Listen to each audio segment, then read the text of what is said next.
Hello, welcome back to another SwansCast podcast. Joined by Ben and Lee this week, so welcome back, lads. How are we? Okay. Yeah, good. Hello. Happy New Year's in order as well, of course. The last one was before Christmas. We said we'd have a week or two off. And now we're back, 2nd of January as we're recording this. So Happy New Year, but not so much for Swansea at the moment, it seems. I think is a fair way to put it. It's been a weird week, just to put it lightly.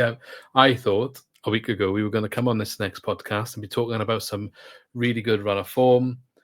I feel like we've really hit the ground running the last few games. I know Hull was a bit of a disappointment after I think the last video we did, we spoke about Luke Williams' comments in Sunderland. Hull was a bit of a disappointment, but then we bounced back. But now this week has kind of brought up, I don't even know how to describe it. I just wasn't expecting any of it. Either of you two? I mean, a lot's happened at once. We got 4 games to catch up on. Lee was at one of them in particular, which I think he regrets going to. Well, Lee was in a few of them, actually, wasn't he? And I think one of them, there's actually a bit of important detail that we should mention here. He got lambasted for his choice of drink. Yeah, it's true. It's true. Lee drinking Guinness is a very frowned upon fact, apparently. Yeah. No, to be fair, there is a bloke that comes up to me in the stadium, and I've forgotten his name now. I think it was Hugh. I'm sure he said his name was Hugh. So if you're listening, thanks. Shout out, because he does always have a chat when he stops me. But he didn't approve of my Guinness choice. Don't worry, there's a lot of things. We don't approve of his match predictions either, as the table says at the end of the video. But that's fine. Keep rinsing him when you see him. But in all seriousness, just cheers for everyone that has recognised any of us. Lee had a couple of them in that match, I think, so he does appreciate it. And cheers for all the support as always. And hope you keep watching and enjoying.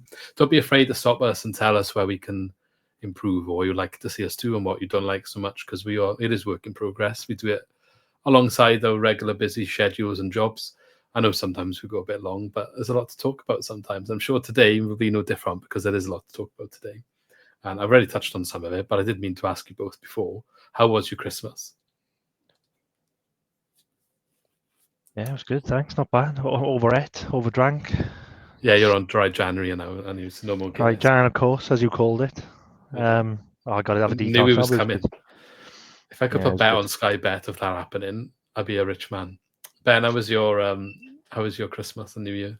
Yeah, I think I need to be in the gym a lot more now. The issue is now they're in the new year. My local gym, as I'm sure is the case with every other gym, it's New Year's resolution time. It's gym memberships for Christmas presents, and you just can't park in the car park. So pick your time of day to go, I think, is the plan going forward.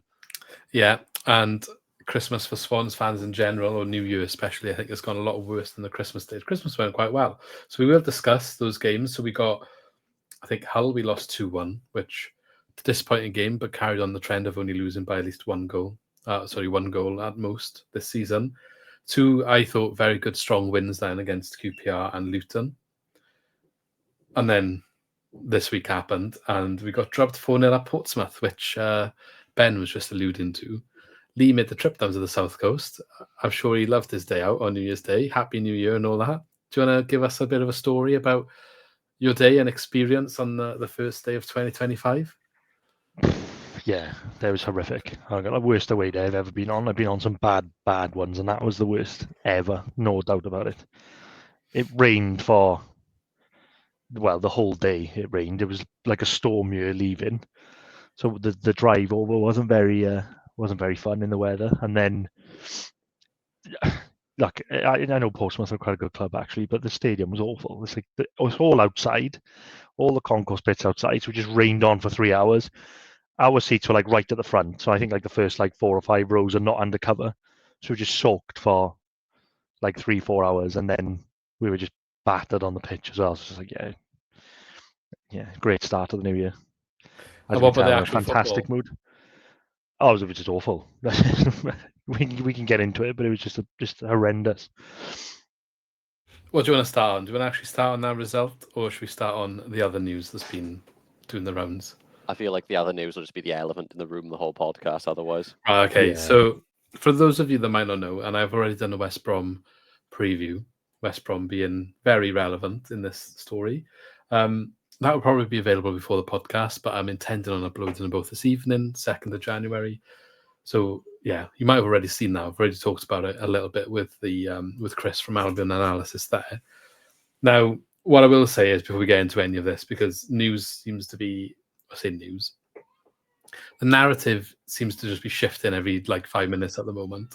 There's no concrete information about what's actually happening. There's a lot of drama. There's a lot of reaction on social media, which I think is swaying, to be fair, people. And the concrete information at the moment is nothing, basically. But heavy rumours, heavy speculation that Luke Williams was on the brink, or at least considered to be joining West Brom as their new manager, their vacant manager slot from Corbron leaving for Valencia, I believe it was, that he's gone to. Yep. Now, whether or not any of that is true or not is one side of the story. The other side of the story is the way that Luke Williams has dealt with comments, or has commented on it when being questioned in 2 press conferences after the Luton game and the Portsmouth game, where he has absolutely failed to shut any potential move down. And depending how you want to read into it, potentially you could say he's basically issued a come and get me plea, basically showing he's definitely going to go if they come calling, I think is fair to say. And I think that's rubbed a lot of Swansea fans up the wrong way as well. So that's what we're going to have a quick discussion about first. Ben, do you want to start off with your thoughts on the whole situation?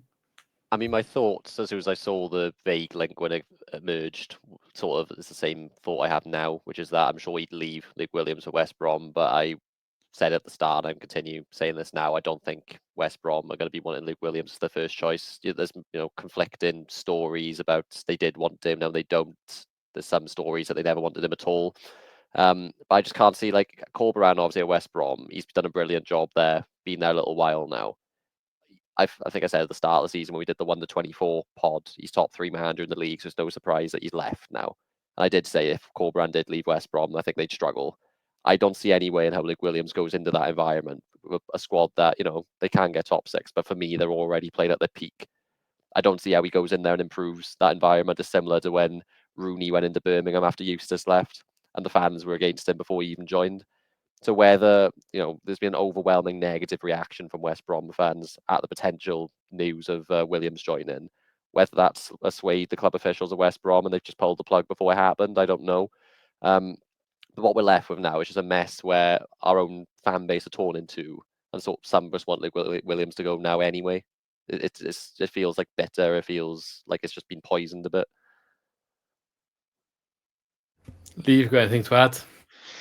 Yeah, it's just, like Ben says, it's an absolute mess now, isn't it? Whether it was true or not, like you said, it's just carnage for us again. Because when I saw it, the vague rumors, it would have been a couple of days ago now, wouldn't it? That he might replace him. I thought there's no way. I thought that's ridiculous. There's absolutely no way. No disrespect towards Luke Williams, but I just thought, why would West Brom want to take him from us? He hasn't done anything spectacular here yet. It's been okay.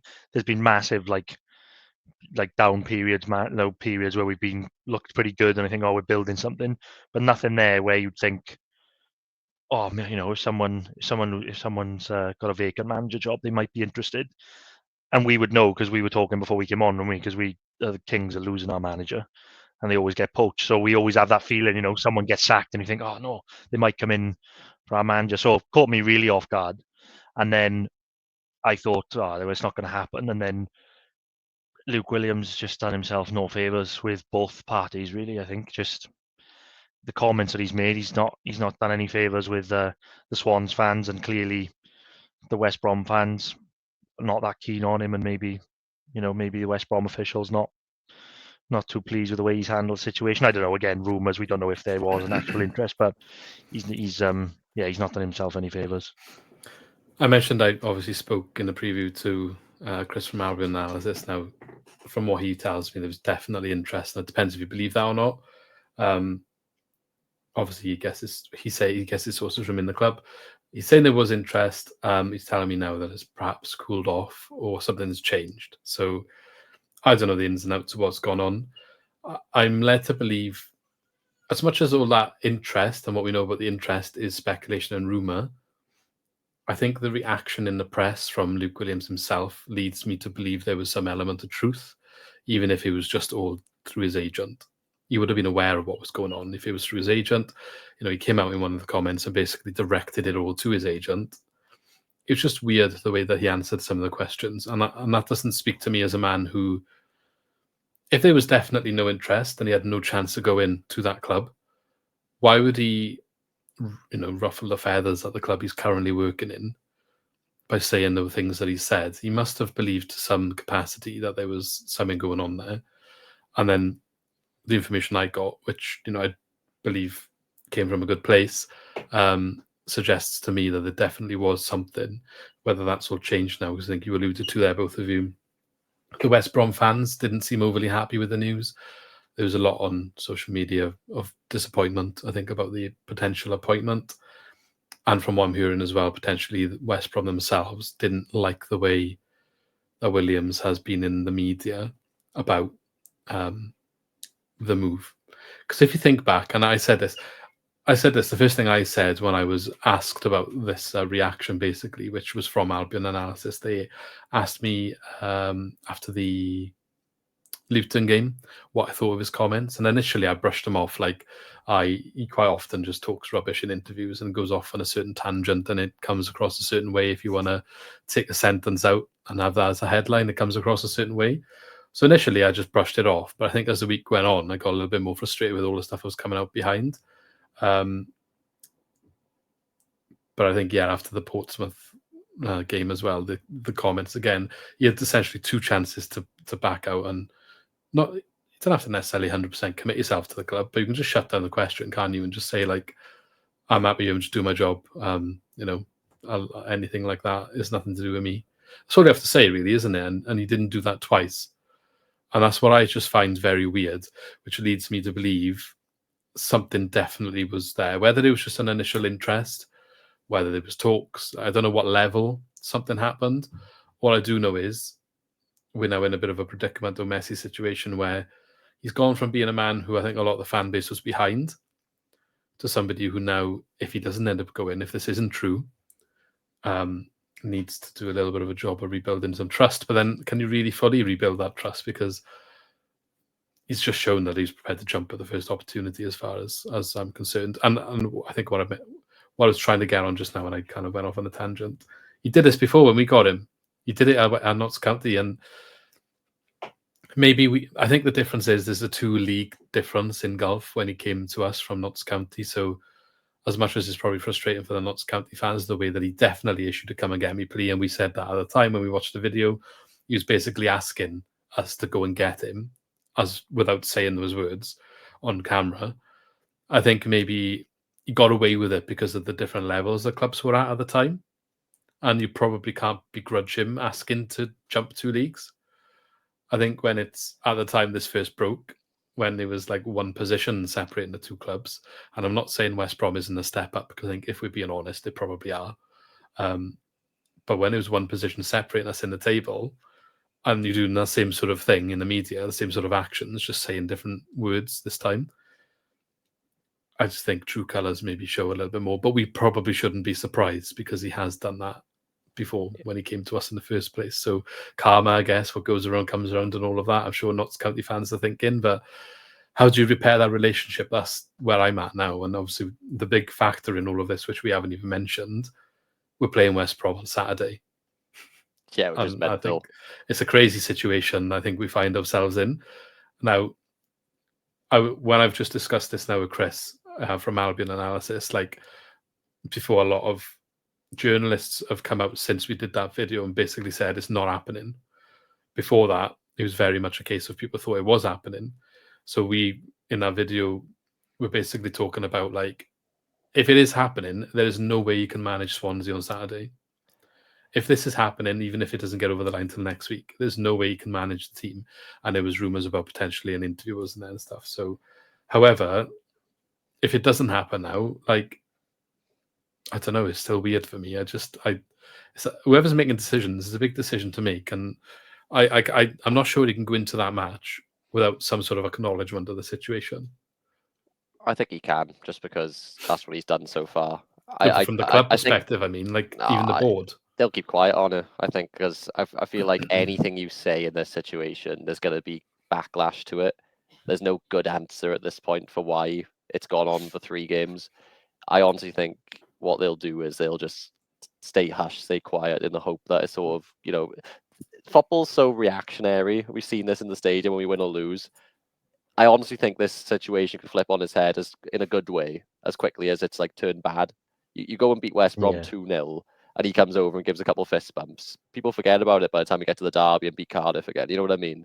Like that's how quickly football can change in that sense as well. He can come out and say, like, as far as I'm concerned, I always said there was never any contact. That's the one thing he can say.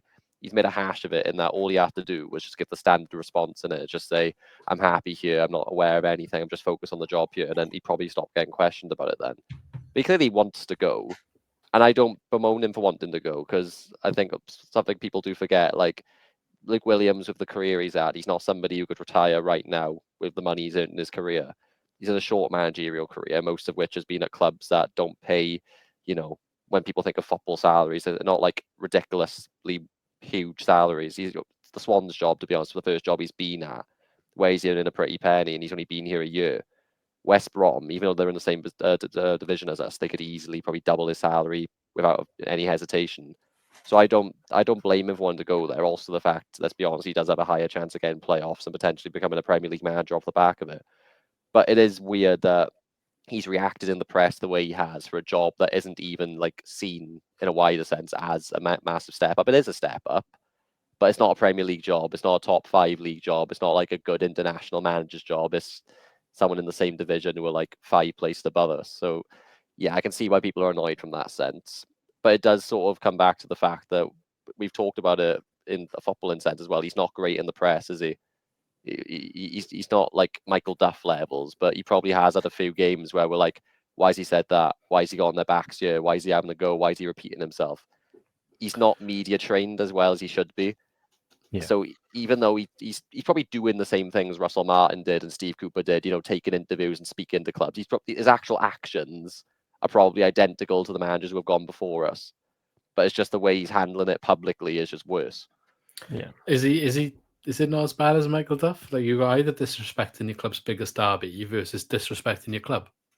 Nah, Michael Duff was. The Duff one was, and there was a few as well. Like, I know there was one in particular. Yeah, but that's the big one, isn't it? That's the big one. There was a big one, but also you keep in mind there's how... like 2 or 3 weeks in a row, like the Sunderland interview afterwards, I think that was a bit out of order. And then this situation twice, 2 games, where he's basically like, come and get me. Like, I don't know. I think Ben is right, because I think there's been a couple of things that he said in the media even before the West Brom links. They are like, probably shouldn't have said that, but I think if you're looking at it realistically, he probably just says it in the wrong way. I think like, the Sunderland game, he comes out and they've just thrown away a 2-goal lead and a 3-0, and then he's and then off the back of that in the QPR game, I think he's tried to make amends by saying like, oh, I've let like Grimes do the team talk, or he said something along those lines, didn't he? I stayed out of the dressing room. Yeah. But I think the intentions were probably right. He was trying to make amends, but just come across like really badly. And I would say that's the same as what Duff... I'm not trying to compare him again. I'm just saying that's the same as what Duff did. I'm not saying he shouldn't have got criticism. He should, but it's exactly the same. It's just it happened to be against Cardiff. The difference is Williams has been here for a year. Duff was here for less than that. And okay. There's many howlers in short succession. It wasn't just the Cardiff one either. I can't quote them now, but there was a few times after Michael Duff press conferences where we were just like, "What is he on about?" And it wasn't just that one. It's about the moving thing as well, wasn't it? There's a few. I know there was a few, but I'm just saying it's what I've said all along from the beginning. I've been consistent with this. I don't think we are giving the same level of criticism to the 2 people. They're doing the same issues for me. It might be a different context, but he got lambasted for his media presence. And for me now, the last few weeks have shown that Williams is just as capable of saying stupid things in the press. And just because he's not done it so much in the first year, well, maybe the pressure's on him a bit now, whether that's about a few bad performances after action. He put the pressure on himself by saying, maybe we can make it to the playoffs. He lost the game after being 2-0 up, and he goes off on one. Then something comes out about him potentially like going to a bigger job, and he's like lost his head again, maybe, or I don't know what he's doing, but he's not handling it well. That's the bottom line. I don't think we should. I'm not trying to like say Duff's innocent. He's not innocent. I'm just saying, like, I do think it's a fair point to criticise Luke Williams on. And as we were discussing before, Lee, that last interview, which was the TalkSport one, have you still got that up on Twitter, Ben? If you want to, maybe we could play it. I'll try finding it if you keep talking a second. So this, I think it was on TalkSport, but it might have been BBC actually. But anyway, he basically was like, he was given the opportunity very clearly in the question to like ease Swans fans' fears of him potentially leaving. And the way that he came across to me was, I don't care, basically. And that's the big one for me. I don't begrudge him going to West Brom. If it happens, and he goes, whatever, okay, he's moved on with his career, it's a bit annoying. I would be a little bit like frustrated with it. We got to start again, all the rest of it. It's all annoying.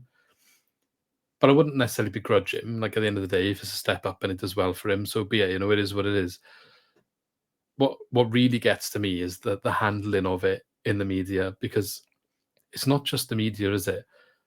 You're standing in front of those cameras representing the club that all of your fans watch, and they pay the money to go and travel and see, and all of this, and they've backed you for the last year. There's been ups and downs, and they've backed you all through it, most of the time. And then the first opportunity of a sniff of going upwards, and I just feel like it's really disrespectful, to be honest. And then we'll play the interview now. Yeah, I got the video here. If you want to, do you see it? Yeah. You've been linked with that vacant role at West Bromwich Albion. That's got a lot of fans concerned. Are you able to put their minds at ease to say that you won't be leaving? Well, if they were at the game today, I won't be going anywhere, will I? So. Can it be a distraction when a lot of people are sort of linking you with another job? Well, when you keep asking me questions, it's quite distracting. I'm only kidding. It's your job. I know that. Yeah, I think it can create uncertainty, can't it? And I think people feel more comfortable when they have clarity. But I don't think that's got anything to do with today. I really don't. Has there been an approach? No, there hasn't. No. You've been linked with that. So I just don't think he really answered the question. It was about, he asked, like, how do you ease the fans' concerns? And the answers he gave to me, he said, like, he couldn't care less about how the fans feel about it. He just tried brushing it off as a joke. I just not sure. I think it just came across good. quite sarcastic for me, to be honest. Yeah. Like, and I feel like he tried saving it. I think he realised he came across a bit rude. He's like, I'm just kidding. I'm like, they got to so come out and say, like, no.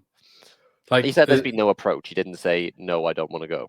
No, I know, but he was asking him, like, how would you ease the No, that's what I mean. I'm agreeing with you. I'm saying, like, all he's done is just delay the inevitable next interview where you'll get asked the same question again.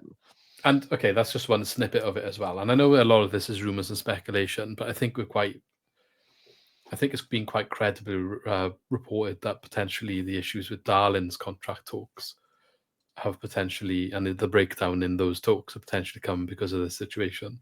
Yeah, by all accounts, he was ready to sign. And then this has all happened, and he's gone, actually, let me wait and see how this plays out. So that's another clanger for me. That's a massive clanger. And on the cusp of January as well, where you're going to want to try and attract players and bring new players in.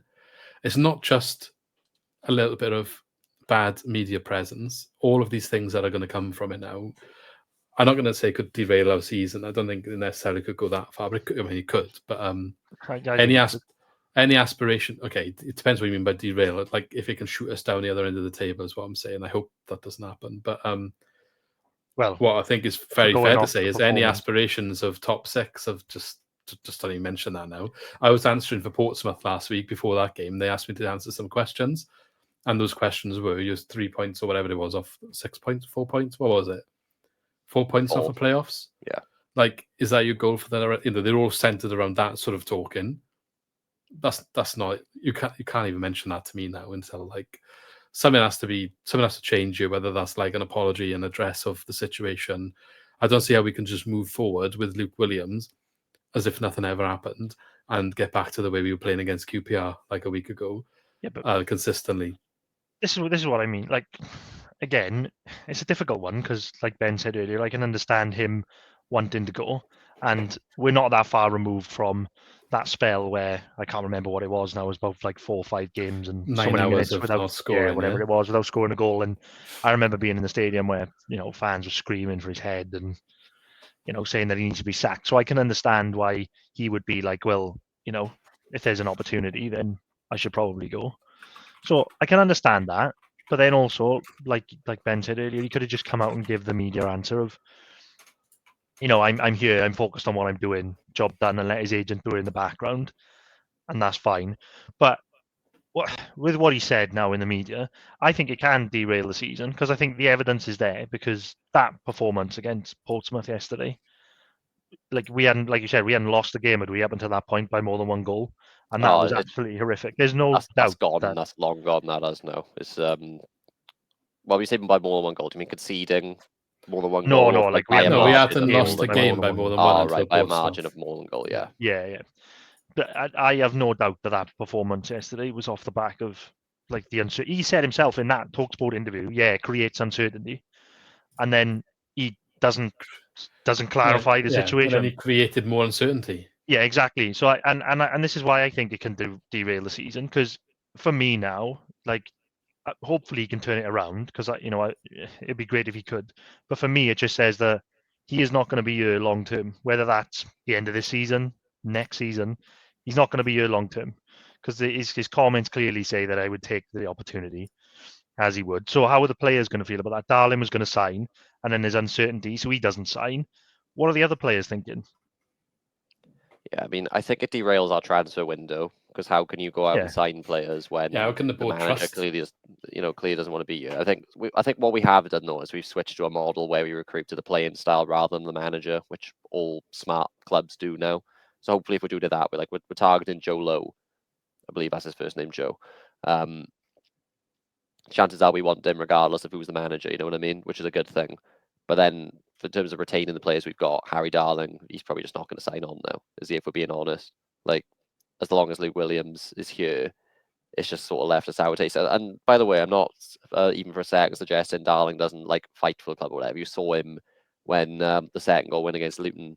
He was on his knees celebrating within a second. The passion is all there, and clearly the latest offer he had financially, it may not have been incredible. It was enough for him to sign though, you know. So yeah, it's purely just because of this situation now. And who knows, you know, like I said, it can resolve itself quickly. Maybe put a few wins together, particularly one in the derby, get a good couple of transfers in if they sign regardless of who the manager is, and maybe Harry Darling signs. But right now, it just looks like he's going to go on a free, doesn't it? Yeah, and again, like I said, I hope it does turn around. I hope, like you said, if we beat West Brom and then go on and win a couple of games and win the derby, then it probably is all forgotten. But the way he's handled this has just been horrific. Like Luke, you said it right. Like it was the tone of that interview where he's kind of almost laughing it off and brushing it off. Where maybe the Luton one, where he kind of said, "Oh, you'd have to speak to my agent." He does kind of distance himself a little bit, but that question was directly like, "Can you ease the fans' concerns?" And he just laughed it off, and that was just totally out of control for me. And this is off the back of that performance, which I'm still furious about because I've just, like we spoke earlier, it was horrific. And then on the way home after that, you hear that, and you just think you're just furious. So I'm still it's going to take a while. I know we say football fans are fickle, and I'll probably be the same if we go on a win now and we'll be sat here in a couple of weeks and maybe we've beaten West Brom and we got Southampton in the middle and then we've beaten Cardiff. Maybe we'd be like, oh, great, look, we're back on track. Yeah, this has happened with West Brom. I won't Brom forget this because I'm absolutely furious. Yeah, the club in question here, West Brom, and then the next league match is Cardiff. Yeah, it's not a good time. Especially in the January transfer window as well, isn't it? It's probably scuppering a few deals, I'd imagine. Yeah. Particularly if they're loans, because no club now is going to want to send a loan player to a situation with such uncertainty. And ultimately, I guess that's why Darling's not signing, isn't it? Because if he does go, what's next? Does he actually want to be part of that? Do you know what I mean? That's probably what he's holding off for. Because he's now? Is he 25? This is going to be like his big contract, really, you know? Yeah, he probably thinks he needs to be someone that can challenge to go up, doesn't he? And if those offers are there, Now, maybe that shows that they had faith that Luke Williams was going to take him to that place, that he was on the cusp of signing. But now he doesn't have faith that even he's going to be there by the end of the season. So it's like, what comes next? Maybe he's thinking the last manager didn't quite work out, could go back down that route. Am I going to want to take that risk? Yeah. Or there's the other side of it where does he know some Ryan Manning version 2? Does he know something? Does he want to follow the manager somewhere? Yeah, that's what I was thinking. Although, by all accounts, it seems like the Luke Williams link just seems to be dying in front of our eyes. Watching the news coming out as we record it. But whether it's West Brom or something else, because the situation becomes untenable. Yeah. No, I mean, West Brom love a good championship free agent. They really do, because they pay more salary. They've had a few over the years. Who've they got now? I have to type this in now. Mowat being one. I'm trying to remember who the centre mid is that they have as well. If you give me a second, John Swift, that's it. And they pay him like 30 odd grand a week. And they're good players who they probably have to go out and pay like 5-6 million for if they want to sign them. So I wouldn't be surprised to see Darling end up there regardless of Luke Williams, to be honest. But yeah, like you say, maybe he was just holding out just to see if he did go there. Maybe when he finds out he won't go there, he'll just sign on anyway. We'll see. Time will tell on that one. So what about this game then? So we have got West Brom on the weekend. Like, what's your solution? How do you see this going? Press conference, I'm assuming, is tomorrow, so that'll be Friday. Yeah, we never see them anymore, though, do we? They don't show them anymore, the Swans. Is it the club that doesn't show them? Yeah, I mean, you'll have like comments to Sky Sports and things, but it used to be made more of a big deal on Twitter. Like Luke Williams will be speaking to the press in an hour, 10 minutes or whatever, and you'd get live updates tweet by tweet, and you have videos coming up straight away. You just don't get it anymore. You never know when people are injured and when they're not. You get little comments here and there, like we've heard about Janelli and whatever. But like people can just be injured, and you just find out when the squad gets announced now. I thought they put it on YouTube, don't they? I swear they pick and choose. Yeah, they put some of them up, but even when they do, it's like really brief kind of highlights, isn't it? It's like... Would you do it right now? Put it up on YouTube? Yeah, maybe they just. But that makes it more obvious that this just the press. Well, if there's a question and the answers are weirdly, it'll be on Wales Online. Yeah, but some weeks they don't. I don't know. I could be wrong by this as well. But some weeks I see like a player's doing the pre-match press conference as well. It could be like they just put up a player doing the pre-match. Yeah, like I've just gone on the YouTube now, for example. The last one they did the press conference before. The last time they put that up was Hull. They didn't put it up. Surely the QPR didn't put it up. Surely the media team at the Swans will be like, just do not open your mouth, please. Yeah. So they haven't for the last 3 games is the point. So obviously, if they think it's fine for a press conference to go up, they do it, because it's not as if they slack the media team. We have a really good media team actually. Yeah. Like they did it for Sunderland, so they do it, but they pick and choose for some reason. I don't know why. Very controlling of what the narrative's coming out of the club. Mm. Yeah, well, maybe he's got to be careful what he says. If a player appears instead of the manager, that's just as telling for me though on this one. Yeah, I mean, it's not that it's abnormal for them not to both appear. Mind, like Luke Williams and Josh Tymon both did one ahead of Hull. I think. Yeah. I don't know if Tymon used to play for Hull back in the day. Maybe that's why. But yeah, it's most of the time it's just him. It's like you say, if it's Grimes, then there's a sign. I just think I don't know. It's another not addressing of the situation, and I don't think that helps. I guess is what I'm trying to get at. I think it just goes back to what I said earlier, though. What do you say now? I don't really know what the answer is. Yeah. It's not my job to make the answer or find the answer, but ultimately what the fact is, what day are we today? Thursday. Mm-hmm. Yeah. In 2 days' time, there's an 12 kickoff happening at the Swansea.com stadium with the manager, Luke Williams, meant to be taking charge of the Swans against the club that have essentially made all of this drama, West Brom. Now, you tell me that is not going to be a baptism of fire or a cauldron of just. No, but I think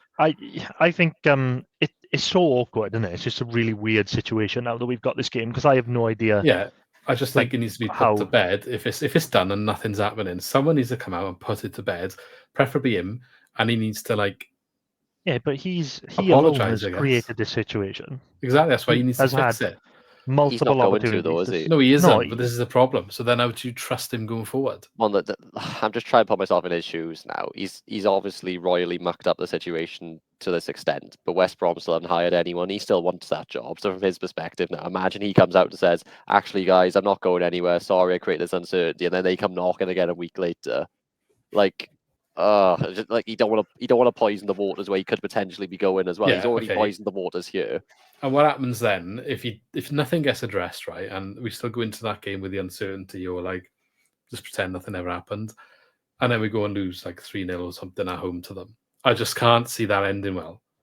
Well, yeah, I mean, I've said this before. I don't like our fan bases. I know it don't sound good. No, I don't We'll normally boo them. either. I agree with you. But on we this could lose the situation, top of the league. We could lose to like Sheffield United 2-0 at home. We'll boo them off the pitch. That's just what this football club is now. I don't get that. It's literally lose and boo everybody off. Yeah. And then sack the manager. But that's what I'm saying. I can understand. I get what you're saying. normal It could be particularly toxic in this game. I get what you're saying. It will be. You know, I stuck up for him after the Hull reaction, because I thought the Hull reaction was insane and ridiculous. And like, yeah, okay, they're in the relegation zone, they hadn't won in whatever many games, but look at the actual detail of it.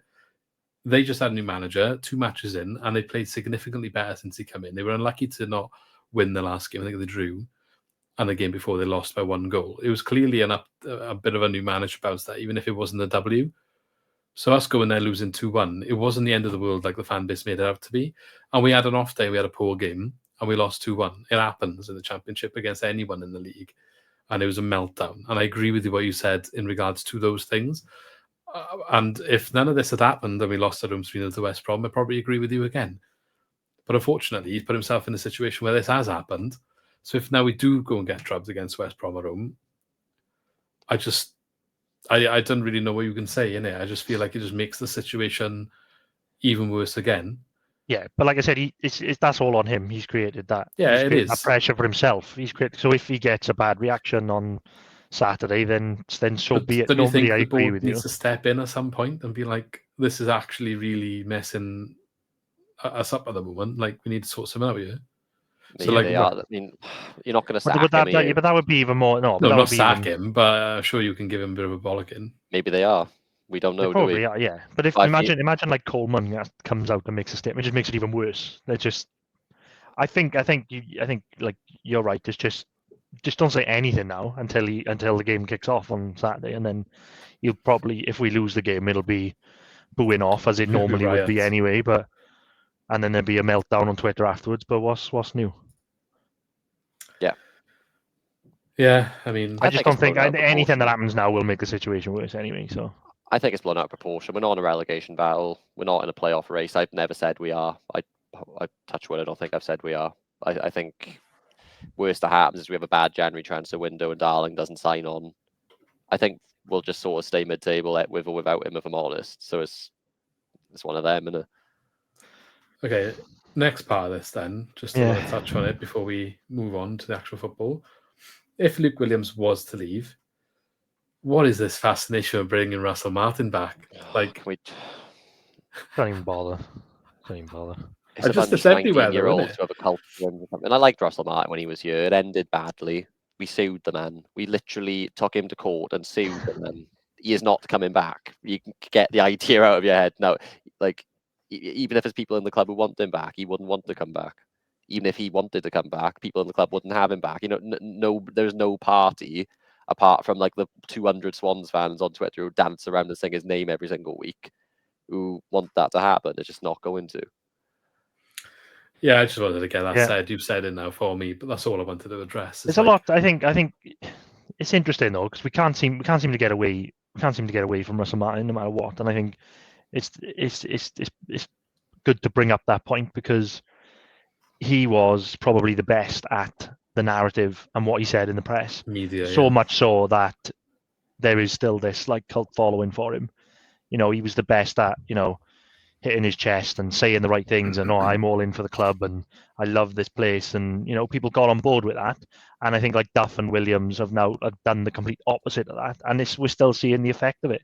Because what you had was the appearance of a manager that like absolutely loved being here and loved the fans and loved the club, when in reality it's just like any other manager would go at the first chance. But it's just what you say, isn't it? And I think we're still like kind of paying the price for that. That no one's been able to live up to those expectations of what he was like kind of putting out in the media. But by all accounts, West Brom wanted him, made an approach, and he rejected it. I don't know how true that is, but their fans didn't want him for a second, apparently, because he's a very divisive character across other clubs that he has not managed. Yeah, I mean, a lot of people think he's quite stubborn, I think.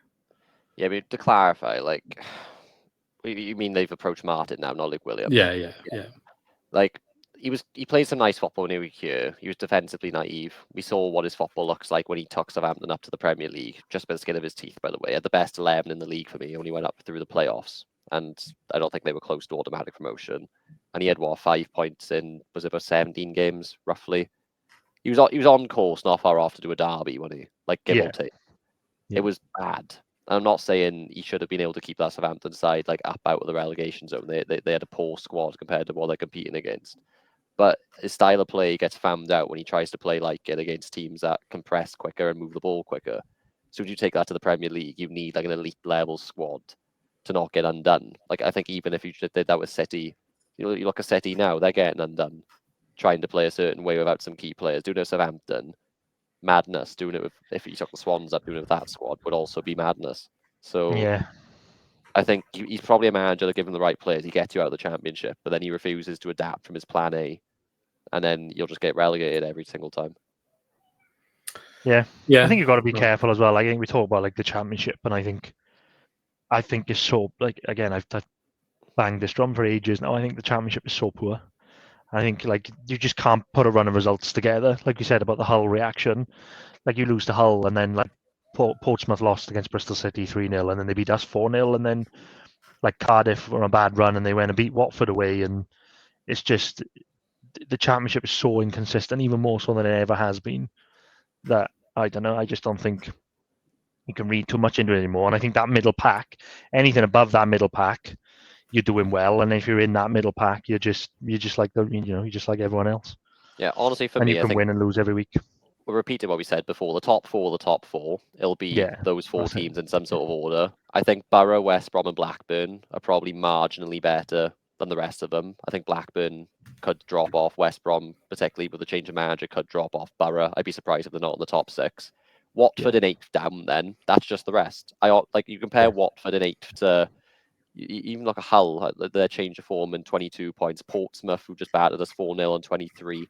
Oxford, who were gone a few weeks ago, put 3 wins together. They're up on 27. 8th down, there's like a marginal difference between everyone. Plymouth are particularly bad to a bottom, but apart from that, they could hire a new manager now. Whittaker comes back fit, and they could put 3 wins together. There's just it's a bad league. It is. It is a bad league. That's what I mean. You can't and that's what is so frustrating with we lose and it's carnage, and then we win and everything's rosy, because it's just like a QPR. Even when they came near Boxing Day, I thought they were in a tidy run of form, and they kind of turned the corner, and then we beat them 3-0 out of nowhere. And then they've won and lost since then. Yeah.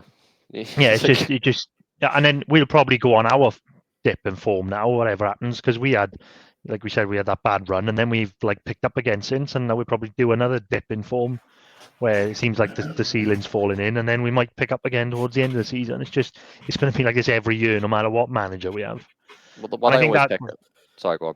No, I was just going to bring it back to like we were saying about like Russell Martin going to Southampton. It's that the difference is just the quality in players. Like it wasn't doing anything particularly special, but he can play that type of football in the Championship with a superior squad in that top 4, and then obviously you see the result when you go up and actually have to play that type of football against better opposition. So you've got to be careful about what you actually think a good manager is doing in this league, because it's just really inconsistent. You can't actually tell who's doing well. Yeah, a good manager does everything, honestly. Like the 2 clubs in 8th and 9th now, Tom Cleverley with Watford in 8th. I think Yuli, to be fair, you were a bit of an outlier and predicted them to be I think it was about 8th actually. Whereas the vast majority of people had them in the bottom 4 or 5 teams. He's obviously pulled off a masterclass in a minute, because he's getting more out of them they should do. Danny Roll at Sheffield Wednesday, I think he was probably up there a manager of the season last year. He's got them up in 9th again. That's a squad, pretty much the same squad, not far off, that were in the relegation zone not long before he joined last year. So it's a manager. Honestly, we see with West Brom, Corberan now, I guarantee you they'll drop off whoever comes in. John Eustace at Blackburn, that's another side who probably should be nearer the bottom of the table with the summer they had. But a good manager in a bad league like this, it can honestly like propel you towards that top 6. Yeah. So that's why I'm sort of like not up in arms with Luke Williams' situation, because he's a good manager, but he's not like that level of manager. You know what I mean? He's not like a Graham Potter. No, it wasn't a style of his fan of play. He's not a Steve Cooper. He's not someone who like gets you to the peak where you need to be to push on to that sort of level. It comes back to what we were saying at the beginning, though. I really don't understand why there would be those links. And again, it might not even be true, but I can't understand why West Brom would want to take him, because, like I said, he's not standing out in particular in the league as doing anything special. But I just don't understand why it's us all the time that keep, it just seems to be an easy target. I don't know what it is. I guess like previously I can understand, because we do have limited resources, and we've had some cracking managers like you've just listed that have been able to like produce some like quality football and compete in the league with limited resources. Like sometimes you get it, but it just seem like an easy target. Like you've just mentioned, like like Danny Roll and stuff like that. Like they're not even ever mentioned in leaving at the moment, or they might do at some point. And I always go back to my favourite example is Thomas Frank at Brentford. Is never linked with jobs. Maybe now, but even when they were ripping up trees in the Championship, there was no chance of him ever leaving. It just seems to be us. Anytime we have any like stability, right, we'll take Swansea's manager. It almost seems to be like that might be a safe choice for clubs because of what we do with managers, and they know the type of football that we play. They might think, well, if we're stuck, we'll have a look at Swansea's manager. It's a really good example where you said Thomas Frank, to be fair. I guess the only counterpoint I'd have is, can you sort of name me in the last, give it 7-8 years, how many managers have got poached from the Championship to go to the Premier League? I can give you Potter.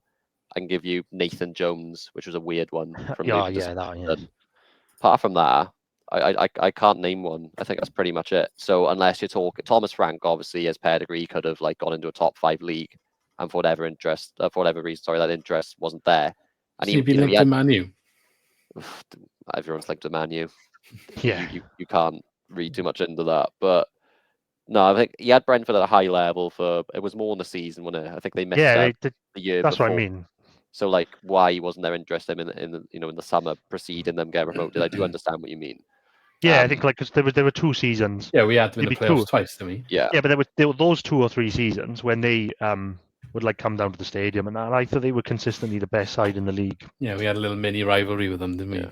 But they were easily the best side in the league for like 3 seasons, and even because they lost in the playoff final twice, didn't they? I think, and then they lost once, and then they won against us. Yeah, they lost to Fulham in the final the year before, I think. The other one I was going to say was Dean Smith, who went from Villa.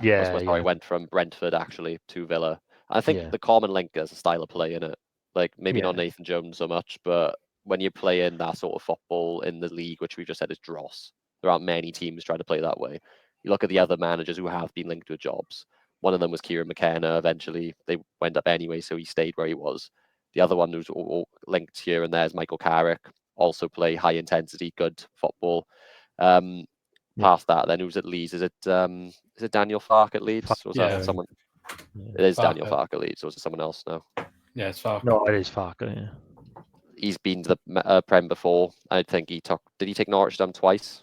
Am I right in saying that? He did good with Norwich. Yeah, Norwich. Yeah, he did well with them in the Championship, but then I'm pretty sure didn't he get relegated with them once or twice?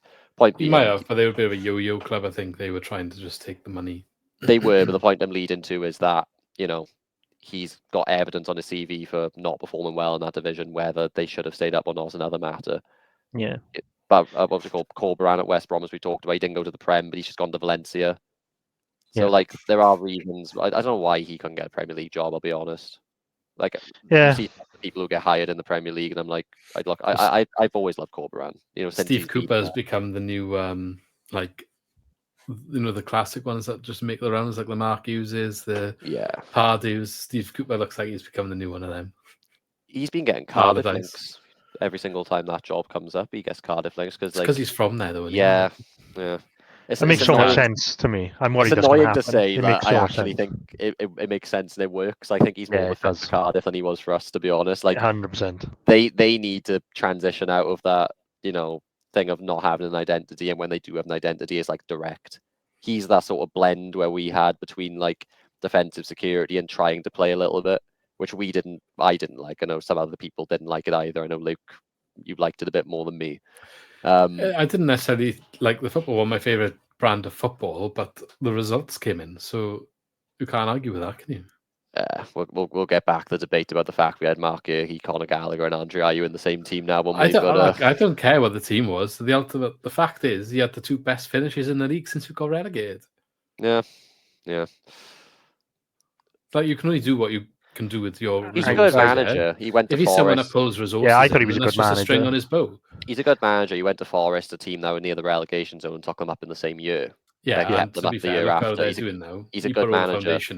Yeah, they've done better since he's left. I do think it's a bit mental what's going on at Forest at the minute, mind. So you can't read too much into the fact that they've kicked on so much after he's gone. But yeah, he is a good manager. And I know it didn't work out at Leicester for him, but I just didn't think he was a Swansea manager. That's all. Like, I do. No, you are right in what you're saying, but this is what the debate me and Lee have had so many times, where it's like, it's a time for us to move on from that style of football, isn't it? Like, what's more important, the style or the results? And for me, the most exciting period since we got relegated from the Premier League was, I thought Potter did a good job, and I thought he was going to be onto something if he stayed. He didn't.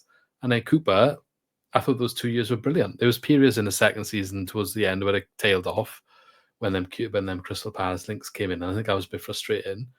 I still maintain to this day, though, if we had brought a proper striker in was it the second window? January. When did we bring Jordan Morris in? January, yeah. Oh, he got injured, didn't he? Yeah, that season, I think you bring a striker in, like Brewster comes back, for example. I think we go up. We were at one point. We were like automatic contenders. We were second. Point, yeah. We were second in January, and then we had our signings. Like, a couple of them didn't work today, and obviously Jordan Morris got snapped. We were over. I just think if we had brought in that person that was going to just play up front and score the goals and not rely on, who was it, Andre Ayew all the time, we would have gone up that season. Hands down, we would have gone up. I think we lost were going to go up in the playoff final. It was clearly like a better side for us. But I think playoffs wasn't. I think we could have got. What I'm saying, I think we could have got second had we nailed that striker. Had like Brewster come that season, for example, I think we would have got second. And I maintain that because I think we were in a really good place. And the other thing was it Gibbs White last season that got recalled? Gibbs White was the big one for me rather than the striker, because we weren't creating chances. And I do think we were very fortunate. Yeah, like a couple of things. That went against him there in that January, and I think that's what cost us by the end of the season. And we still had a good finish. I think we probably nearly slipped out of the playoffs, and we fell a bit. I do believe, but we would in January we were in pole position to challenge. I think it was Norwich actually for second place. Yeah, Norwich or someone else, because he only played Norwich 4 times for us, Gibbs White. If he stayed fit that whole year, Christ, then we would have had a real, good go at it. He came back, didn't he? He came back from injury like in the December, made like a couple. I think he might have played like once or twice off the bench, and then they recalled him. But he looked class when he came on. Yeah. And then he no, you're right, Lee. We beat Norwich. We beat Norwich and went second. That's what happened in January or something. Orahan scored, didn't he? Orahan and Ayew. Yeah, and then it went off, and then John, who hadn't featured on the podcast since, made the famous prediction that he never felt more confident than us going to Huddersfield and winning 4-0. We lost 4-1, and Jordan Morris crocked himself. And that was the end. Genuine. He has not been on a podcast since he made that statement. Well, I don't even know who he is, so there we are. That's sort of. He's gone into hiding, mate. He's gone into hiding. Honestly, he was so confident when he was like, I think we said to him at the time, we were like, "That's a big statement, mate. You're gonna are you sure about that one?" He's like, "Nah, I absolutely confident. We're playing so well. Utmost faith in Steve Cooper, like Cooper train and all this. That we're gonna smash him. It's gonna be 4-0." And it was quite a bad away day, wasn't it? To be fair. Yeah. Yeah, fun and games that season, but that's what I think that was a good time. And I'm not saying Russell Martin's time wasn't good, but I think it was more of a roller coaster. And now we are where we are. We'll always have the double doob. We've done the classic. And that's the highlight, isn't it? Got off on the rails a bit there, but yeah. So should we briefly address the matches that we've missed over the Christmas period before we look at the table for our predictions? I feel like the best way we could probably do it is talk about QPR and Luton at once, and then talk about Hull and Portsmouth at once. To be honest, Well, obviously the Hull game was disappointing, and then he acknowledged the QPR performance as a complete bounce back and credited Matt Grimes. I just thought it was interesting to see it. I didn't really watch much of the Hull game. Did either of you two? I watched on TV. Yeah, I watched it. Yeah. I don't think either side deserved a win. I don't think Hull were as bad as they probably had been in recent weeks. You could see them, having some sort of bounce back, but it was still quite a disjointed performance from them. But there was very little going on from us, is the truth of it. My question was Matt Grimes as bad as what you would think he was if you just read Twitter? It was a rare time where you'd say Matt Grimes didn't play well, because you can probably count on one hand, or two hands at most, how many times he's had a bad game in recent years. It was just misplacing basic passes, which he never does. I think the one thing I'd say, I don't know if I'm right in saying this or not, I think he went down injured the game before against Sunderland and was hobbling a bit at the end. He didn't look fully fit. He looked like he was just playing through pain. I don't want to, I know, sounds like I'm giving excuses, he's my favourite player and all that, but even when he was just moving about, he didn't look sharp, he didn't look fluid. And then he's looked fine since, really, isn't he? QPR and Luton, he ran the show pretty much as always. But to me, it just looked like he had a niggle. Could be true, because ultimately, what do you do in there? Do you not play him because he's got that knock? Or do you hope that he can play through it because you know what he can give you? Because who do you bring in if he's not there? Yeah, Alan was injured. If he can't play, we're pretty screwed. I think we are on that kind of tightrope at the moment. Probably would have been in the same situation anyway. Even in the Portsmouth game yesterday, where we were awful, we'll come on to it, he was still getting on the ball more than anybody. I just don't know who drives us forward if he's not there. So if he's fit in any way, he's got to play. Yeah, that's what I mean. Even if he wasn't fully fit for that game, say they dropped him, I don't know who would start. Would it be Felton and Franco? Yeah. Would you rather the unfit Matt Grimes or that combination? I'm sure I know what most fans would say. Because I don't know who else comes in. Really, to be honest. Ben Lloyd's not ready, as Imam Abdullahi isn't fancied in the centre for whatever reason. Ben Lloyd came on, didn't he, in the QPR game? Yeah, he's not a 90-minute player yet, though, is he? Good for him. No. Has he come on since then, or is it just that game? No. But it's good to see him on the bench and get a minutes. I'm glad that he got on. I guess because we were 3-0 up, it was less risk. But yeah, it's what I talked about. It's what I talked about in pre-season, if you remember, going back to the summer podcast, where I went to see the Swans under 21s play against Bagland Dragons in the first round of the Nathaniel MG Cup, I believe that's the name of it. And he was probably one of the key players for them who didn't go away on pre-season. A lot of the other pre-season players had gone away. He was probably one of the only ones left, and I was a bit surprised he didn't go, because I think I was stood near people that maybe his family or friends, and they were talking about him. And you could sort of just see he was better than everyone else on the pitch. They had him out left wing, brought him into the centre. He was just always getting fed the ball, spinning his man. And he's only, is he 18, just turned 19? So got time on his side as well. So we've talked about Amar Gavea and Sam Parker and players who come in and make an impact, but he wasn't one we've talked about recently. So it was a bit of a surprise to see him included, but good for him. Maybe it's because of the position he's playing is cam, so I think he is, whether he ends up as more of a number 8 for us, I don't know. It's hard to say at this age, isn't it? He came on for Cullen, didn't he? So yeah. What I'm saying is perhaps that's the opportunity position at the moment with Ollie Cooper out, especially. Yeah. Who I'm hearing maybe is longer than we thought. Is it? For his comeback, because they said 3 months initially, didn't they? And Amji Zong's come back, and he hasn't, and he's a new not close by all accounts. I don't know how accurate that is, but end of season was floated around what I was seeing, which is very unfortunate. Yeah. But anyway, back on the agenda, QPR was a solid before, probably best 90 minutes of the season. I think that's the most complete performance, isn't it? We were comfortable even in the second half after we went ahead 3-0 at half time. Easily could have been 5. Ronald and Bianchini both missed one-on-ones. Against a side in really good form as well. Not necessarily a side that we expect to be up the upper end of the table come the end of the year, but a side that I believe they'd won 3, drawn 2 of the last 5. They'd taken a couple of scalps and some sort in that time as well. So, I predicted us to lose that game, actually, when we do the score predictions later. You two predicted them to win. I went 2-1 QPR, and then you two were sort of, at the time, were like, ooh, yeah, I forgot they were on good form. I maybe want to change that now. It didn't pan out that way at all, though, did it? It was exemplary, to be honest. We made it look easy. 71% possession, 3-0 win. That's what we want them all to be like, isn't it? Really, but Yeah. I guess that's the template. That was the template performance under Williams, wasn't it? I think that's what we've been trying to get all season, and they played well. This is what, because second half, I would say a little bit more balanced. It probably was still a little bit in our favour, but more balanced for sure.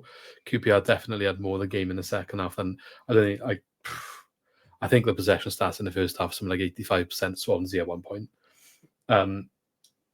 The momentum graph, which I'm looking at here, is ridiculous. I've never seen one so imbalanced in the first half. The second half is pretty equal, but the damage was done already. This is the point where we were saying about early season, where we were having those really good first half performances. Cardiff was one of them, and we just weren't scoring enough when we were well on top. And as a result of that, when the second half was more balanced or even tipped in the favour of the opposition, they only needed to do a little bit of damage to get something out of the game.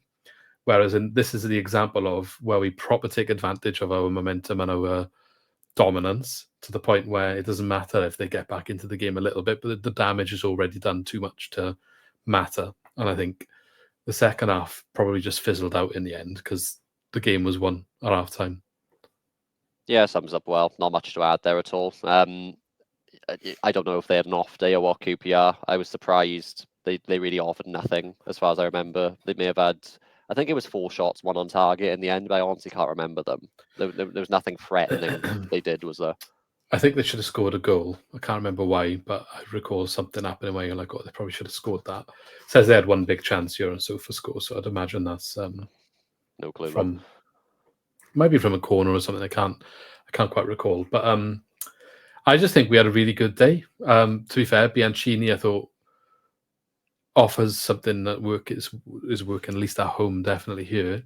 I think he was quite criminal with his chance. I let him off because I thought he played well generally, but he was more interested in winning a penalty, I think, than just scoring. And then he didn't even get the penalty. It's a sort of thing that I don't think he would have tried to score the way he did if we weren't 3-0 up. Like, he's tried to be clever. He's one-on-one, flick it over the keeper and just pass it into an empty net. He just got it all wrong, didn't he? He almost had too much time, I think. Like, you go back to his finish at Oxford, brilliant finish. Like, one touch out of his feet across the keeper. That's all he needed to do here, just lift it a bit across the keeper. I think he just had too much time. It's one of those ones, it isn't that important now, but we have sort of seen he does have a miss in him. Like, he had a really good chance against Portsmouth as well. He just headed it straight at the keeper. Either side of him is a goal. I guess he's not really a striker, is he? We kind of put him there and he's doing a good job for us there, but maybe the clinical part of what you want from a striker is something that he doesn't necessarily have all the time. All of his movement has been good. I think he's been surprisingly good in aerial battles as well, winning the first ball, but he does it a bit differently. Rather than back into the centre back, he sort of like runs onto it and tries to head it, like with the momentum of his sprint, which is different, and it's actually quite effective. I think the only issue with it is he normally heads the ball on and there's just nobody to win. There's no one else there. Ball. So it's probably fair. I think he's not the most built disease, so he's probably not going to win it by backing into defenders. And because he's not short either, though. I think he is. I want to say he's like 5'11", 6 foot. So like he does have reason to win them. Don't get me wrong, but yeah, I think he is more of a striker. I really don't see him as a winger still. I think his first touch is often slow and back towards goal. He doesn't always have great awareness of what's around him when he's looking to spin his man. But when he's up front at a number 9 position, like I said, he's got good movement across the box. Finishing when his first time finishing or quick snapshots seem okay. Maybe not so much when he's got more time to think about it. But yeah, like you said, I think you said off camera to us in the group chat, I really wouldn't have seen him being a consistent starter for us having a run of games, but here we are. Yeah. Okay, so Liam Cullen scoring 2 goals. What do we think about his current form? Like, do we expect that to continue? Is he becoming a number 10 now out and out, or because I think he benefits back from the cutback, I think, quite a lot, doesn't he? I think he's good. I think he's good when he's arriving late into the box, isn't he? I think it's a bit of a stretch to call him a number 10 because he has more of a free role. He still does sort of drift everywhere. He drops in a lot as well, actually. A bit like what Perot used to do, actually, dropping into midfield on his left foot, spin his man, put it on to Timon. I still think we need a number 10, like quite desperately, to be honest, because we don't have that sort of element. There's no reason why we can't have 2 number 10s if you want to call Cullen a number 10 and have them play together. For me, like quite often what we're seeing is when we need to make changes, it's always like for like. We don't have the ability to like change our shape and change our tactics because we lack the key personnel in certain positions. I know missing Cooper is probably not helping, but it's like we can't even say now we're waiting on anyone in the near future to come back from injury to change things for us. I don't think Giannelli will, for us, if I'm honest. I think he's just sort of a sick note now. He's sort of just gone. He may like drift in from time to time, but I don't see Giannelli coming back in and like playing 90 minutes regularly, you know. That's sad. Do you not think if he comes back, he can make an impression? I don't know how true it is. I've just sort of heard like it's just going to be recurring. Like the injury he's got. What's he done? Like, what's he? It was Achilles, but he's set back. Now keep in mind, like he got injured, wasn't it? Like 6 games into last season. Yeah. Northampton in the cup when else? I mean, QPR away, I think it was. Oh, sorry, Northampton in the cup's a screamer. He scored. Didn't he? Yeah, I think he scored in the game and ended his Achilles. So like you're talking, what, 8 games into the Michael Duff reign? That's when he got injured. So you're talking like 15 months ago now. When was the last update you had to say he was set back again? I thought he's back on the grass since then. Isn't he? Oh no, he's back now. I'm saying obviously he had the setback before. He's back on the grass now. I'm just talking about Vital Swansea on Twitter a few months ago. He just seems to think he's never going to come back like he was. The signs are there though. I mean, because I can't remember if I'm right, but didn't he do his other Achilles before? Wasn't he out like before he joined us? I think he had an Achilles problem. Couldn't tell you. I think he had injuries at Preston, but I'm not sure they were like as bad as this one, you know. And how old is he? Because like 27.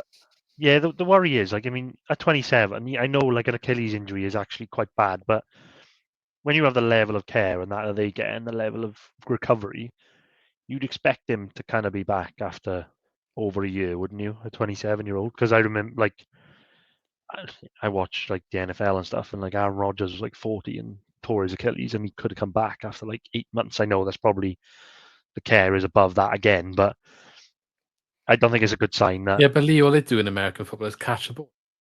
No, but I mean, like, you know, he's 27 years old. You'd expect him to be fit by now. Oh, here we go. Actually, just to add to what you said. I was just trying to wind people up. Nah, I know. You'd expect him to be fit by now, though. I think with his recovery, you know, just to add to what the concern is. Just to add to what you said about the other Achilles problem, not sure obviously if it's right Achilles, left Achilles. In 2020, October 2020 to be specific, he had an Achilles tendon problem at Hearts, and then he had Achilles tendon surgery. Then in the following January, he came back for December 10th to January 26th. So what's that, like 10 games? Came back for those 10 games, had the issue recur, had the surgery out for 125 days. And now 467 days he's been out for now and camped in. Missed 68 games for us. September 23rd, 2023. That's when it happened. Yeah, I'm not sure. I don't know. I don't think it's a good sign, to be honest. Because he's got a year left. We like signing these free transfers with dodgy injury records, don't we? Yeah, it's a bit annoying because I thought like when Giannelli did sort of start coming into it, he looked all right. He looked sharp, and he scored that really good goal in the cup. And I thought, oh, here we go. He could make a bit of an impression, and he got injured. Then it's just he looked really good, actually. Just like Liam Walsh again, isn't it? It's just the same thing. In a makeshift striker position, because I do think he's more of a left winger from everything I read. It wasn't a good sign because we kind of signed him injured as well, wasn't it? Because I think I remember when he signed, like he didn't play the first couple of games either because he was not fit, and he just had a kind of couple of appearances off the bench. Yeah, because I think we signed him fit, but then he got injured in training. So whether like he knew and just sort of like got through the medical and then like, oh no, I'm injured. Like, I don't know. On paper, it was a good signing. It really was. Like he was good at Hearts for the most part. When he came back from Achilles injury, I'm pretty sure he was quite a consistently good player for them. He hadn't had any major injuries in the years before. So like what I'm on about with those Achilles injuries was end of 2020, 2021. Yeah, so there's a big gap then.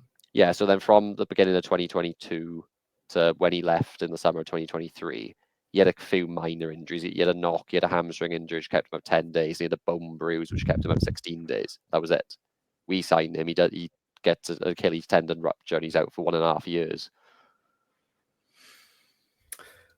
Well, let's look, let's hope. Fingers crossed that we'll see him, but we'll have to wait and see on that one. Luton, now obviously we went behind. Another bit of a clanger I hear from Vigoro, was it? It weren't great. And I think that was awful. He's been good with his distribution for most of the season, but these last few games now he's starting to like lose confidence a bit, and you can see it. Like I thought it was just kind of a one-off game. I'm not sure if it was Hull where his distribution was all over the place. I think QPR he didn't need to be good because we were just playing through them like they weren't there. But then the last 2 games again, now he's just missing his man consistently. The first goal against Portsmouth, I know it's a different game. He's chipped it into Cullen, in the left flank, when maybe, it's not entirely his fault. They had a good press going, which he was struggling with. But that's how we conceded the first goal when the game was fairly even, was just he dinked into Cullen at left back. Cullen maybe didn't have anyone to play it back to, so tried to spin in his man and lost it. And then they were just free down our left flank. Similar in the Luton game, where he was making mistakes. The first goal obviously being the main one, because it wasn't even that he just sort of played it to the wrong man. He tried lifting it to the halfway line. He just didn't get any air on it, did he? He just didn't get under the ball. Was it Carlton Morris who scored? He weren't even in the ball. It was a good first touch from him, to be honest, because he was looking the other way and it was just pinged at him out of nowhere. Yeah. It's a bit of a shame because he has had a really good season so far, so I hope that he can get over that wobble. Do you think teams have seen it as a bit of a weakness to highlight? No, because he wasn't even pressing him, Carlton Morris. He was just stopping and playing into the centre-back.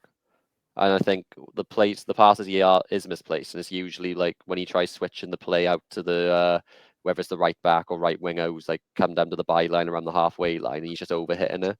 He's never usually playing it into the centre of the midfield or defence or whatever, and misplacing a pass, a hospital pass. It's not like Southampton where you watch them in the Prem and they're just playing it straight to the strikers. This is the first time it's happened, right? Yeah. 2 goals in 2 games for Gonzalo Franco before an awful injury that don't understand how the player didn't get even a booking for, but I don't know if you have any views on that one. I've seen the picture. I hate it.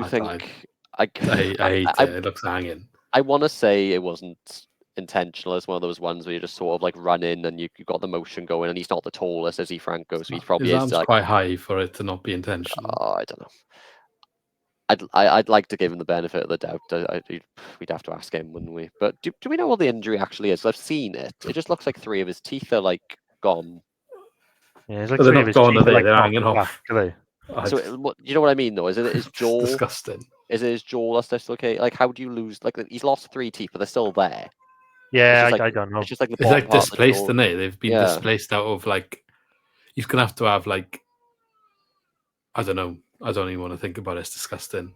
Yeah, I don't think we're going to see him for a couple of games though, because I think from what William said, it was they need to see a specialist or something. So he's gonna have to have proper dental rebuild, rebuild his gum, and put the teeth back in. I mean, I read they don't think it's going to be a long one.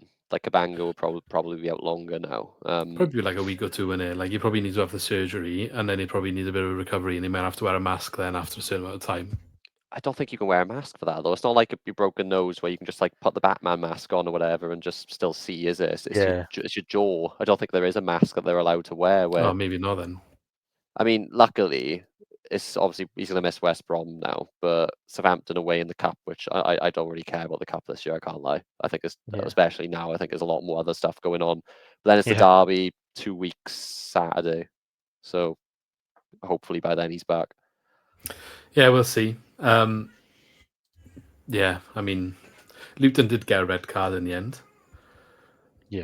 Yeah, I wouldn't expect it either. I think I can't remember who it was. There was one player who just kept chopping Ronald down. If anyone was going to get a second yellow, I thought it was going to be him. But no, it just came out of nowhere a bit. I don't think I didn't even know he was on a yellow when he pulled him down. All the players did, obviously, but there weren't many in the crowd getting on the ref's back to give him a second yellow. Just silly, really. Yeah, it was Johnson, I think, for Luton. And a last-minute winner, which we don't see very often for us, or haven't lately anyway, for Pert Harris, coming off the bench, assisted by Harry Darlin, header. Good way to win the game in the end. I think it was deserved. It was nice because after we conceded early, it was annoying because I think Luton clearly came down to disrupt, and when they went 1-0 up, it was clear what they were going to do. They were just going to sit in and make it hard for us. And I thought, oh, here we go. It's going to be really difficult to break them down. But we had a string of 20 corners, and they just went short every time, and we didn't do everything. And we were just screaming for, please just put it in the box because Darlin is good in the air. They've got everybody backed in. Just let Darlin and Cabango compete for it. And that's what happened for both of the goals. They chucked it in. I think it might have been Cabango that won the flick on when it caused the confusion and Franco tapped it in. And then Darling was in the box, and they put Grimes has put the cross in, I think, and Darling's won the header, and Pete Harris has come in. So it's annoying that we don't do it more often, because I think we should mix it up, and we'll come on to like the Portsmouth game. We got to have a different way of playing. So it was nice that we could kind of, even though we did keep the ball really well, and we had like the most of the possession, but it was nice that we kind of mixed it up a bit. Luke Williams likes the short corners though, doesn't he? So that does not work, by the way. We come on to the Portsmouth game, it's the most dangerous thing that happens. We concede more chances from our own corners than I've ever seen. No, we keep the ball, and it doesn't matter if it's half an hour later. If the last time the ball went out of play was a corner, it means it was a good goal. No, awful. Go on then, you can tell us about Portsmouth, seeing as you were there getting soaked. Yeah, well, it's just tragic. Probably one of the worst performances I've ever seen from us. Just mistake after poor play, just slow build up, just everything. I think Portsmouth probably just played the perfect game against us. I think we're easy to play against, particularly away from home. You can see now over the festive period, as good as we were against QPR, and dug in and got a good win against Luton, the Hull and the Portsmouth games were horrific performances. I think we've probably got to find a different way of playing away from home, because it doesn't work. I was surprised that but it's been alright for a lot of the season. Like I said, it's only a game we've lost more than one goal. Like, can you say it's that bad? Like, just from that one game? That was an implosion. That game was awful. It's just the mistakes we made. I don't know. Like, again, I don't know if it's to do with the comments because of the timing, and it was probably the worst performance. And they said about the uncertainty, but it was just awful across the board. Really, it's just really annoying. The mistakes, the second goal in particular, where Darling and Timon are kind of just looking at each other for someone to deal with it, and nobody does. But even before that, there was about 4 or 5 mistakes that led up to that as well. And it's just, the Christie mistake for the 4th goal, and yeah, they could have been more. We could have been on the back end of 6 or 7 there. Just to clarify, right, the away table in the league, we are 10th, so we're actually higher in the away table than home table. So that's just why I was asking, like, do you really think it's that? Look, away games, I think Portsmouth is a one-off. I think if that happens more often, I know Hull was bad, or not the best, but you're going to lose some away games. But we've had more points away than we've had at home. So I mean, I'm lying. We haven't had more points. We're higher in the table. We haven't had more points. We're higher in the table. But we've got to kind of. My point is, like, that game, like from that first half, like we were massively under the cosh because they pressed really high, and we just couldn't deal with it, and we needed to find another way of playing. I was surprised that, as good as I do like Bianchini through the middle, but he started him in all 4 games, I believe, in the Christmas period. I don't know why Vopotnik didn't get a start, because I thought playing the 4 games and the way he runs the channels, I thought you probably would need a rest. And in those conditions and the way that Portsmouth pressed, I think we needed Vopotnik probably more to kind of hold the ball up a bit and maybe put his weight around a bit. And we just didn't. It just didn't work. It just, if anybody looks at that, maybe it's a bit of an overreaction from me because it's still like yesterday. I'm still pretty annoyed, but the way that Portsmouth played against us, that could be like the template, because we were absolutely destroyed. I am concerned because I think they pressed us perfectly man to man, and we had no answer for it whatsoever. The game was done by the 40th minute, if we're being honest. Like, there was a spell at 2-0 between like the 42nd minute and maybe the 60th. We actually played really well, particularly the second half. We could have had 1, if not 2. The third goal went in from a set piece against the run of play. Jay Felton, by the way, pulled him down needlessly. The ball was gone, led to their first chance they after. They go 3-0, and it's just coasting from there. But that first like 35 minutes or so, particularly between the 20th minute and 35th minute, they just pressed us so perfectly. Good players on the ball, like Matt Grimes. I know it didn't help Franco wasn't there. And we do see a difference in midfield. Like, we lose a midfield battle when Franco's not there. I think we all accept that now. But good players like Darling, Grimes, Timon, and Key even playing out from a deep, like, he couldn't play through them. Norton started, didn't he? Oh yeah, Norton. Because I was going to say, I think probably even better, to be honest. I think I do think, like, with Franco and Key missing, I think we are like a very different team. I think our go forward with Key is massive, because we see Key come in, don't we? And I don't think Norton probably can't do that, so we do massively lose the midfield battle without Franco and Key coming in as well.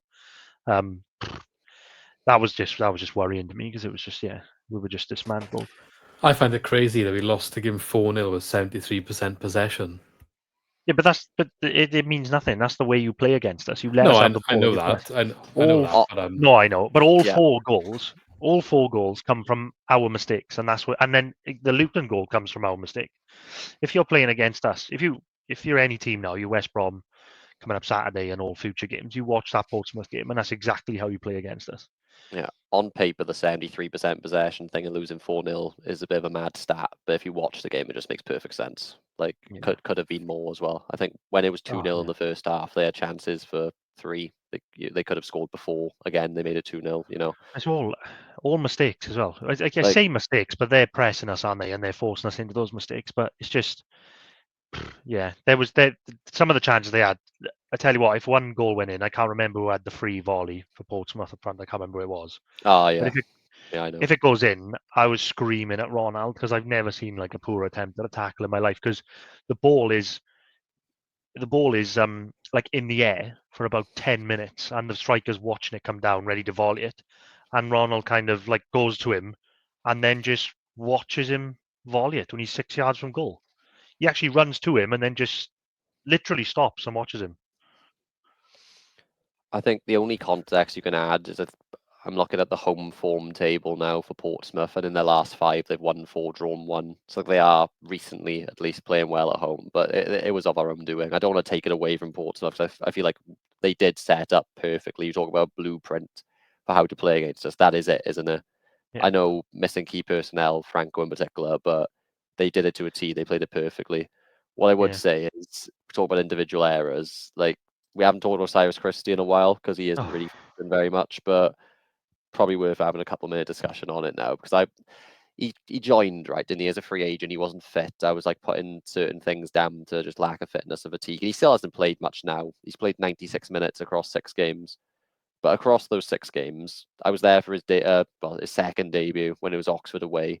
He comes on at 2-0. He only played 7 minutes. He comes on at 2-0, probably somewhat at fault for the first goal. He gets Megs for the shot that goes in. He could have closed him down a bit better. Didn't watch the Watford game when he played 14 minutes, so I can't comment there. Burnley only played for 5 minutes, and I think we did actually concede in that time through the penalty. There was a game he came on and he conceded straight away. I can't remember who it was. One Burnley. Yeah, the Oxford one, he gave the penalty away, didn't he? Yeah, that's what I was leading to now. Derby played for half hour, came on, and within 5 minutes he gave away a penalty. Plymouth came on and we won 2-1 for 14 minutes. I don't recall anything in that game, to be fair. But now this game, 26 minutes against Portsmouth, and we saw the 4th goal, didn't we? He'll hold his hands up in the dressing room. You'll know it's his fault. Plymouth, they scored after he came on and we were under the cosh for the last 10 minutes, I think. So, like, it doesn't make for good reading, does it? And I never really do it, to be honest. I hate singling out individual people because they are human beings. But he's not helped by the lack of minutes. I know there's a good player in there, but that's 3 or 4 occasions in 6 appearances off the bench where it's not good reading. He's made errors. The game's shifted the second he's come on. And don't get me wrong, like, maybe if he was playing actual 60 minutes at a time, he'd be doing better. But it is very noticeable every single time he comes on. It does change. It's what you talked about with Josh Key and the midfield battle, just swinging the other way when he isn't there. Similar with Timon. Like, it's important to rotate the squad. We just don't have the adequate options of fullback. Cal Norton, great player in a flat back four. He can't do what Key does. He can't cover the ground. You can't rely on him to stay fit, trying to do it that way as well. So we're looking at January now. I think a cam is important, but honestly, if there's some sort of a gem of a backup fullback who can play both sides and fill in that system, maybe someone who's a bit more dynamic, got to look at it, haven't you? Didn't Christie come on a centre back again though? I think so. I think did he come on for Cabango, which is a big concern. I think he did. I think he came on and Norton went centre back, and then when Norton got subbed off, Christie came on. Yeah, so that's another issue again because Cabango's injured. We don't know for how long. He got the Darling contract situation, so sort of like exposes the bigger issue we've got. Yeah, Abby's gone. He's gone back. Abby's been recalled, hasn't he? So, which we were expecting, but he's gone now. We're stuffed.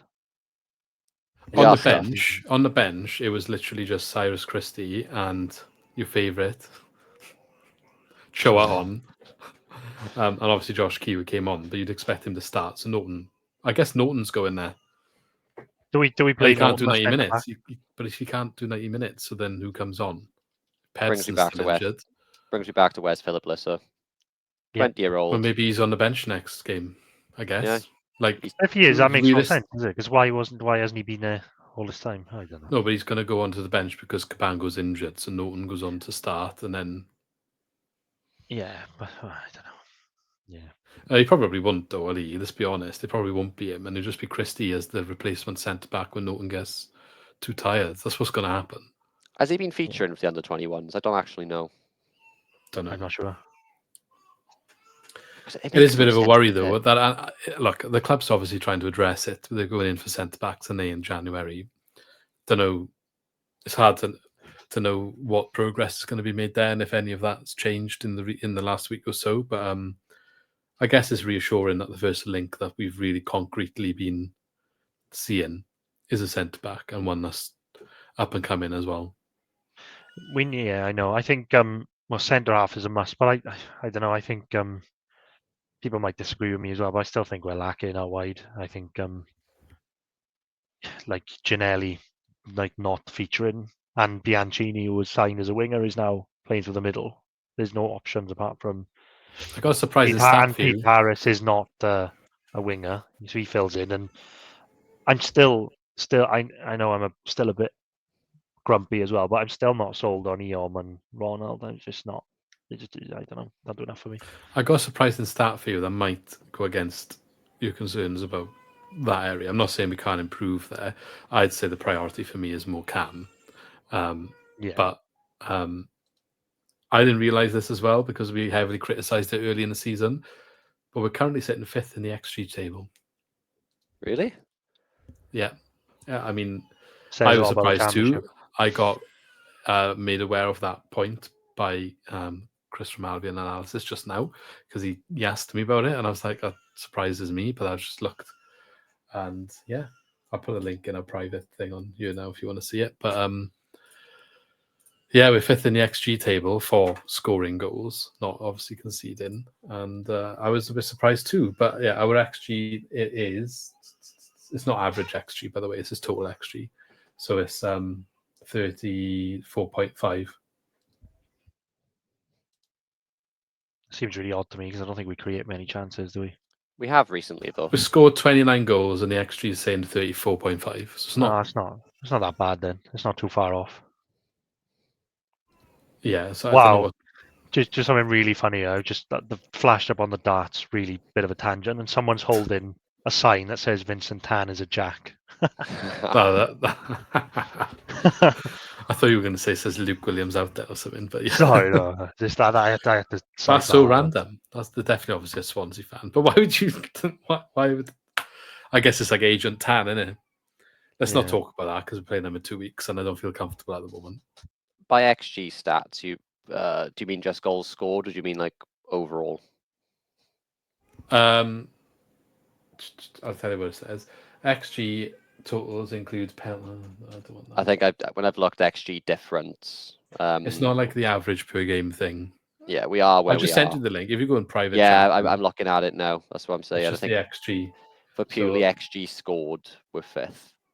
Yeah. But for XG like overall, we are mid-table because of how much we should have conceded. But I'm just on about like chances created, which is what Lee was kind of referring to with the wingers not being good enough. In theory, the team has been, by XG standards, the team has been good enough to score 34 goals. And if they had scored all of those goals, then we would have been 5th in the league for goals scored. Yeah, I think we just can't leave out the context that we scored 29, conceded 29, and if the XG had gone the way it should have, we should have scored 34, conceded 34. So it's not saying that we're any worse or better than what we are, I guess. It's just that I think... But then that's an issue with defence, isn't it, rather than... It's an issue both ways, I suppose. Finish your dinner and we sort of outperforming defensively. Like, I think the context is there's a lot of 1-0 defeats at the start of the season, which we talked about before, wasn't there? It's Barrow, West Brom. I'm sure there are more. I know Burnley was 1-0. That was probably fair. There were games that we, probably should have lost by a couple more than we actually did, which is probably skewing that a little bit. But yeah, the other thing, just going back to, I was looking at the Philip Lisser stats. I was trying to see if he's not even playing for the under-21s, as far as I can see, I'm just looking back at the lineups from the last few months. He's not in the squad. It's weird. Is he injured? If he is, there's been no news about it. This is what I mean with press conferences. You just don't find stuff out. There's nothing on here. Yeah, but I don't know what all these other guys are. Gavia, Parker, whoever. Like, he's mentioned them a few times in the past saying they're all near to coming back, and then we still haven't seen nothing of them. We heard nothing of them. So. And then you got Philip Lister, who was on the bench for 7 of the last 16 games in the league last season, first team squad. I don't think it's insignificant. He's on the bench for the derby at the back end of the season, so they trusted him enough to like be in and around that environment. It's well weird. It really is. Because he was starting in pre-season, wasn't he? He was partnering Cabango when Darling was injured. Yeah, he was. Yeah. Do you want to pull up the predictions? Yeah, we'll do now. Sorry, I've got to keep muting my mic because the baby's having a bad time, and I'm not sure how much of it's coming through the microphone. So bear with me.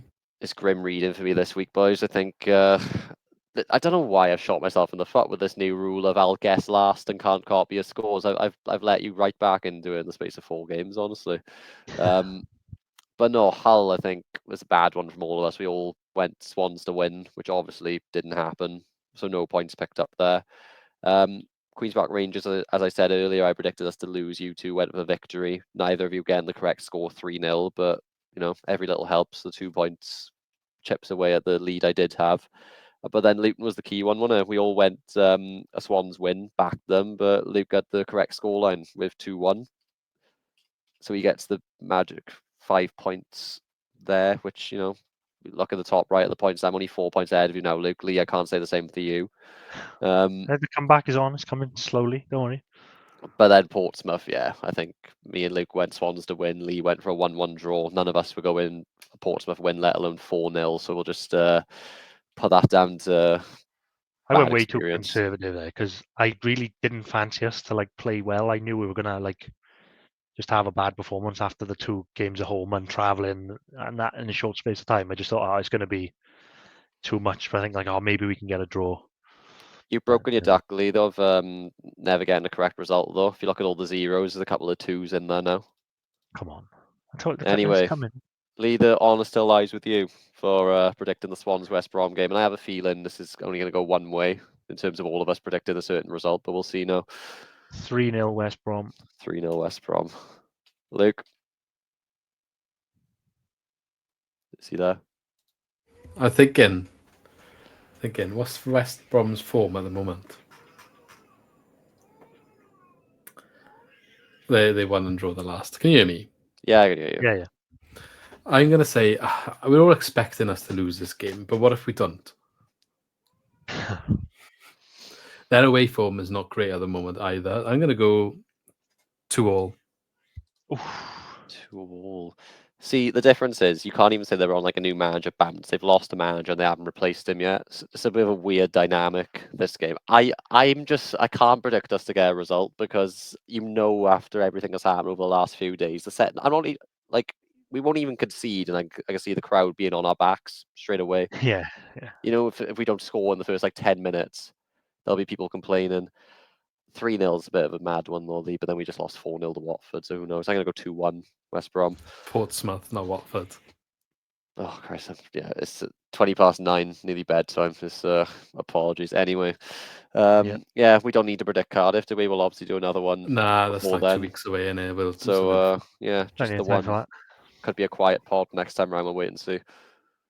We've got Southampton in between, haven't we? So, like I said, I don't even care. No, but we can talk about that on West Brom and then preview Cardiff in the next video, maybe. Yeah. Unless something happens in between that we need to get on here to discuss. Transfer window, Luke Williams. You never know.